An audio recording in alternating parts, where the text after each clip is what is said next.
السلام علیکم ورحمۃ اللہ وبرکاتہ. وعلیکم السلام. میرا نام علی ہے اور میں اسٹوڈنٹ ہوں. عمران بھائی میرا کوشچن ہے محمد صلی اللہ علیہ وسلم کی محبت کے نام پر عید میلاد النبی جو آج کل بنا رہے ہیں حیدرآباد میں بڑے شور سے, یہ شریعت اسلام میں کہاں تک جائز ہے؟ میلاد النبی جو لوگ مناتے ہیں ان کا دعویٰ یہ ہے کہ ہم نبی صلی اللہ علیہ وسلم کی محبت میں منا رہے ہیں, اور ان کا یہ پیش کرنا ہے جو میلاد نہیں مناتے وہ نبی صلی اللہ علیہ وسلم سے محبت نہیں کرتے, اور جو نہیں مناتے ان کا یہ کہنا ہے اور میرا بھی یہ کہنا ہے کہ جو اللہ سے محبت نہیں کرتا وہ میلاد مناتا ہے. بناؤ جلوس نکالو, جشن مناؤ, ابلیس نے نہیں منایا. ارے ہمارا جرم کیا ہے؟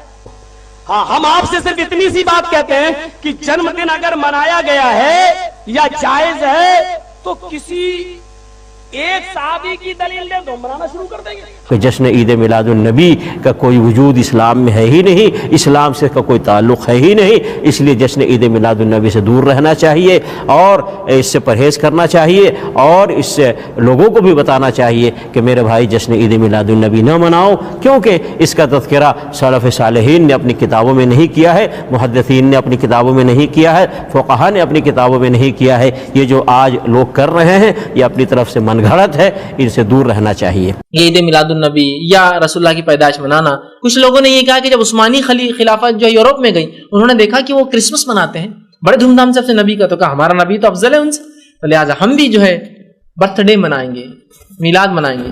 پچھلے سال میں نے جینتی کا لفظ استعمال کیا تھا.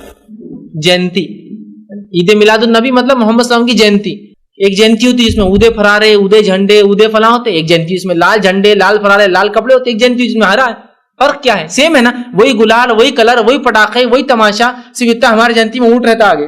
دیکھو ربیع الاول کے بارے میں لوگ اکثر ایک سوال پوچھتے ہیں کہ عید میلاد النبی منانا, اس میں جشن کرنا, نبی صلی اللہ علیہ وسلم کی آمد پہ خوشی منانا, یہ اسلام میں کیسا ہے؟ ہم رسول اللہ صلی اللہ علیہ وسلم کی سیرت دیکھتے ہیں. پہلی بات تو یہ کہ 12 ربیع الاول نبی کا یوم ولادت ہے, اس پر کوئی صحیح روایت موجود نہیں ہے. اگر ہے تو بھائی کوئی دکھا دے. ہم اپنے نبی پاک سے یوں پیار کریں گے, سرکار کا میلاد کریں گے, ہر حال میں سرکار کا میلاد کریں گے. اصل جواز کی دلیل دینا ضروری نہیں ہے, وہ تو آیت کہہ رہی ہے سب کچھ تمہارے لیے جائز ہے. اصل دلیل چاہیے حرمت کی, اصل دلیل چاہیے کسی چیز کو ناپاک اور نجس قرار دینے کی. لہٰذا اب یہ کویسچن پیدا ہوتا ہے کہ اگر میلاد جائز نہیں ہے تو آپ قرآن یا حدیث سے کوئی دلیل پیش کریں. اگر نعت شریف پڑھنا جائز نہیں ہے, نعت خوانی, تو قرآن و حدیث میں دکھائیں. اللہ تعالیٰ نے کہیں فرمایا ہو میلاد مت کرو, کہیں اللہ نے فرمایا ہو نعت مت پڑھو, نہیں تو اس جواز والی آیت کے تحت ہی آئے گا اور سب جائز ہیں. کوئی دلیل نہیں ہے کہ جی صحابہ کرام نے کیا تو ہم کریں گے ورنہ نہیں.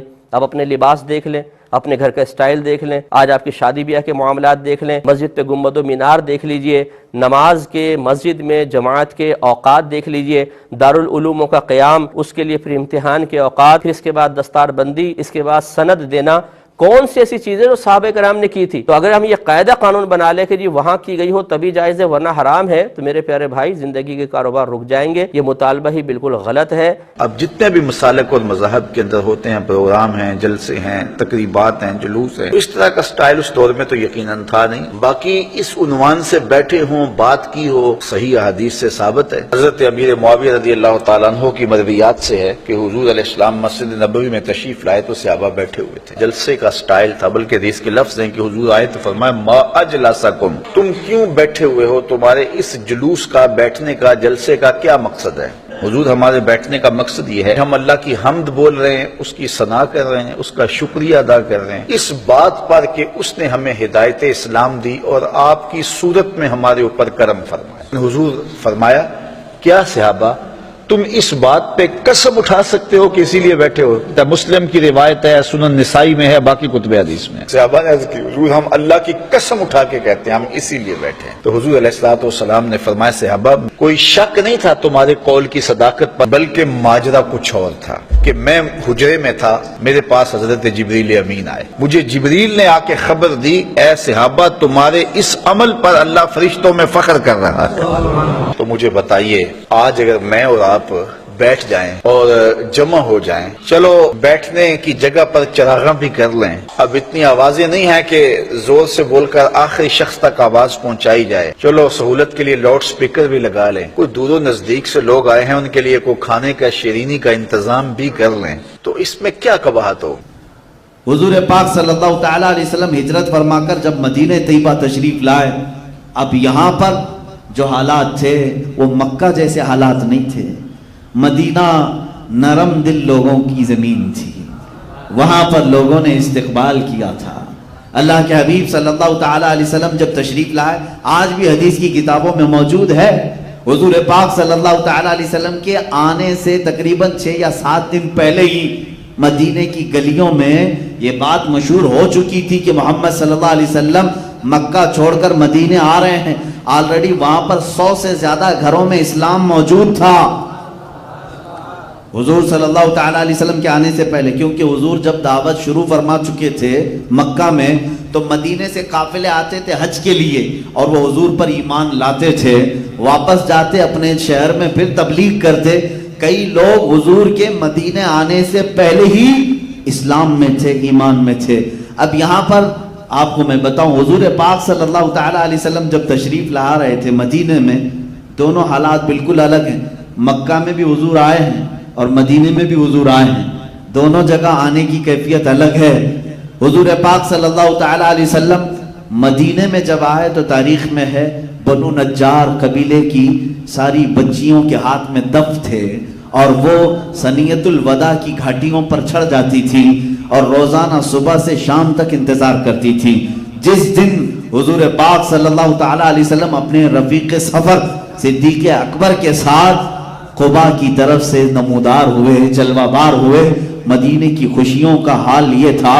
حدیث میں موجود ہے ساری مدینے کی عورتیں اپنے گھروں کے چھتوں پر چڑھ گئیں، مرد حضرات اپنی گلیوں میں اور راستوں پر نکل آئے اور چھوٹے بچیاں اور کچھ نوجوان جو جنگی لباس پہنے ہوئے تھے، تلوار بھی ان کے ہاتھ میں تھے، نیزے بھی ان کے ہاتھ میں تھے، اور وہ جو ان کے آڑ کے لیے جو ڈھال ہوتے تھے تو تلواروں کو ڈھال سے بجاتے بجاتے سنیت الوداع کی گھاٹیوں تک پہنچ گئے اور سب بیک زبان کہتے تھے طلع البدر علینا من ثنیات الوداع وجب الشکر علینا ما دعا للہ داعی. یہ ہمارا بریلویوں کا کیا ہوا سلام نہیں ہے، یہ مدینے کی وہ صحابیات بچیوں کا سلام ہے جنہوں نے حضور کا مدینے میں استقبال کیا ہے.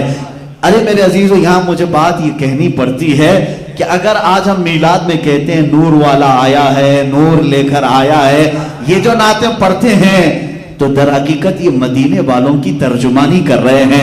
انہوں نے بھی حضور کا استقبال کیا تھا اور یہ کہا تھا اللہ والا ہمارے شہر میں آیا ہے. انہوں نے تو بڑی بات کہی تھی طلع البدر علینا، انہوں نے کہا 14ویں کا چاند ہم پر طلوع ہو گیا ہے.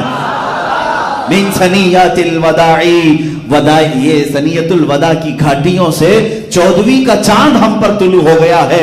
وجب الشکر علینا ما دعا للہ داعی، یہ اللہ کی طرف بلانے والا پیغمبر جب تک بلاتا رہے گا ہم سب مدینے والوں پر اس کا شکر واجب ہوگا.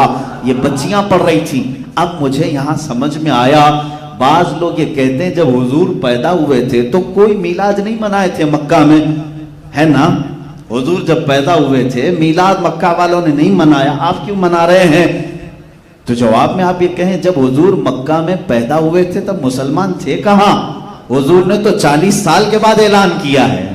نہیں، حضور نے 40 سال بعد اعلان فرمایا. مکہ میں حضور پاک صلی اللہ تعالیٰ علیہ وسلم جس وقت جلوہ گر ہوئے تھے خوشیاں منائی گئی، اور بات ہے کہ تمہاری آنکھیں نہیں دیکھتی. اس وقت تو جبرائیل امین خوشی منا رہے تھے، ملائکہ خوشیاں منا رہے تھے. لیکن اگر تم دنیاوی باتیں کرتے ہو ظاہری طور پر تو میں مانتا ہوں مکہ والوں نے خوشیاں نہیں منائی تھی، اس لیے کہ وہاں سب کافر تھے، اکثر کافر تھے، مشرکین تھے. لیکن مجھے یہ بتاؤ مدینے جب وہ رسول آئے تھے تو خوشیاں منائی گئی تھی کہ نہیں؟ اس لیے کہ مدینے میں پہلے سے مسلمان موجود تھے. پتہ یہ چلا رسول آنے کے وقت خوشیاں صرف اسلام والے مناتے ہیں، جن کے ہاں ایمان ہے وہ خوشیاں مناتے ہیں. کفر و شرک جہاں پہلے سے ہو ان کو میلاد سے کیا غرض ہے؟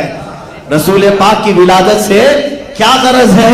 کل ہی ایک صاحب نے مجھ سے پوچھا میلاد منانا کہاں لکھا ہوا ہے؟